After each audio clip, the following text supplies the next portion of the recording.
দারুণ মিষ্টি। কি করছো সকালবেলায়? এই তো ব্রেকফাস্ট খাওয়ার টাইম হয়ে গেছে। তো চানা ছিল, সেটা দিয়ে আলু দিয়ে তরকারি করে দিলাম। মুড়ি দিয়ে খেয়ে নেবে। চানা এনেছো আজকেও? ইয়েস। আচ্ছা। আর এই যে সব রান্নার জোগাড় আছে এখানে। একটু কালকে ভাত ছিল, ভাতটা একটু গরম করে নিচ্ছি, টিফিনে খেয়ে নেবো। মুড়ি খেতে ইচ্ছে করছে না, এটা দিয়ে একটু ঘি দিয়ে বা বাটার দিয়ে খেয়ে নেবো। আর তোমার ছোলা সেদ্ধ করেছি। তোমার তো ছোলা সেদ্ধ শুধু ছোলা সেদ্ধ খেতে এত ভালোবাসে। আর এই যে এখানে মিঠির জন্য বানিয়েছিলাম আলু পরোটা একটা আছে। কাঁঠাল আনো তো আজকে? ও পাওয়া যাচ্ছে না, কাঁঠাল পেলাম না। আচ্ছা ঠিক আছে। আগের কলা দুটো আগে খেয়ে নিতে হবে। আর আম বের করলে না, বের করলো? বের করে নিচ্ছি। আম ছুঁড়ে বের করি। হ্যাঁ। আগে যে আমগুলো এনেছি কি মিষ্টি আমগুলো। আমি বের করি, তুমি বেছে নাও। এই আম বাছাটা ঝামেলা, মা বাছে, মা এখন বাইরে ওই বাজারে এনেছে, বাজার ঢুকছে। তুমি বেছে নাও এগুলো। এই দিনটা আগে, এই দিনটা আগে, ঠিক আছে?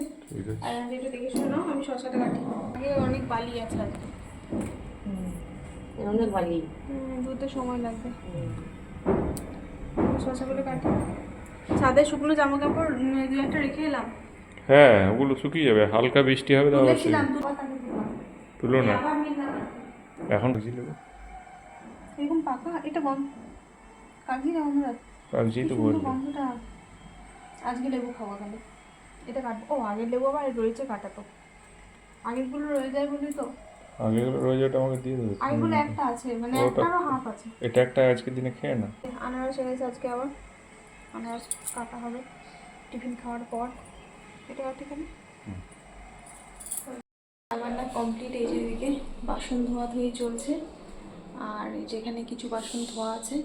আর এখন এই যে এখন মিঠির বাবা বসে গেছে আনারস কাটতে। ও আগে বটিতে কাটতে পারতো না, তবে এখন কিন্তু ভালোই শিখে গেছে। আর ওই যে সুন্দরভাবে কিন্তু চোখগুলো তুলে নিচ্ছে। আর এই যে অর্ধেকটা কাটা হচ্ছে, আর অর্ধেকটা পরের দিন খাওয়া হবে, কারণ অনেকটা বড়। একটা গোটা একদিনে সবাই মিলে খেয়ে শেষ করা যায় না, তো অর্ধেক করে কাটলে মানে সবাই একদম ভালোভাবে হয়ে যায়, যে যেরকম খায়। আর আজকের আনারসটা দারুণ মিষ্টি ছিল।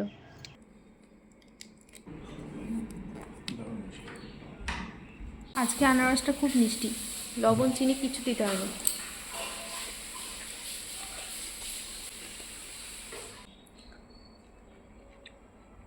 কিন্তু এরকম মিষ্টি তো সব দিন হয় না।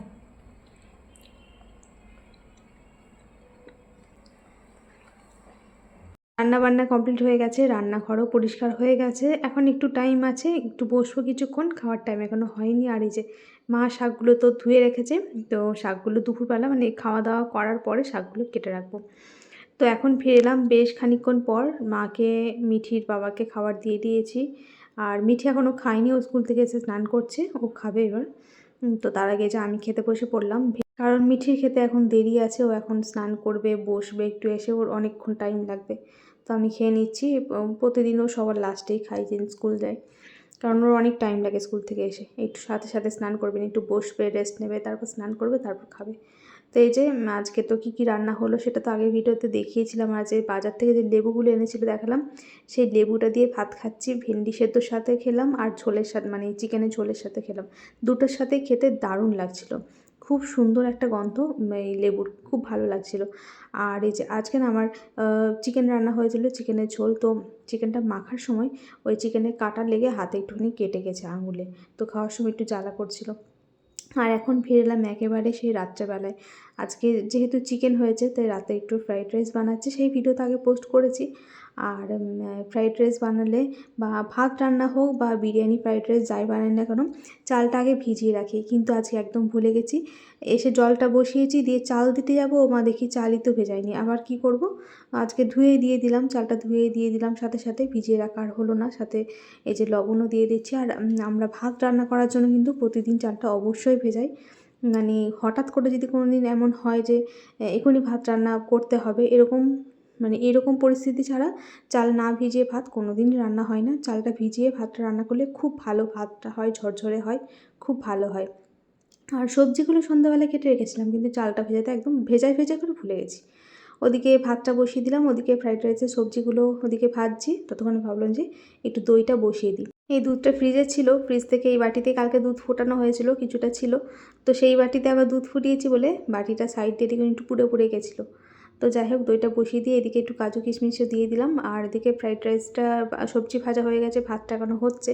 ততক্ষণে ভাবলাম চিকেন টিকেনগুলো গরম করে রেখে দিই। রাত্রে শসা পেঁয়াজ মিঠির বাবা কাটে, তো আজকেও মিঠির কাছে একটু রয়েছে, মিঠি পড়ছে, পড়াগুলো একটু দেখিয়ে দিচ্ছে। তো ভাবলাম যে আমার হয়ে গেছে যখন, আমি তখন ওগুলো রেডি করে নিই। তারপরে যে সমস্ত খাবার দাবার রান্নাবান্না কমপ্লিট, এখন এই যে খাবার দিয়ে দিচ্ছি। তো চলুন বন্ধুরা, আজকে সকাল থেকে একেবারে রাত অবধি ভিডিওটা শেয়ার করলাম, কেমন লাগলো একটু জানাবেন। সবাই ভালো থাকবেন, সুস্থ থাকবেন। আজকের মতো টাটা, আবার দেখা হবে নতুন আরেকটা ভিডিওর সাথে।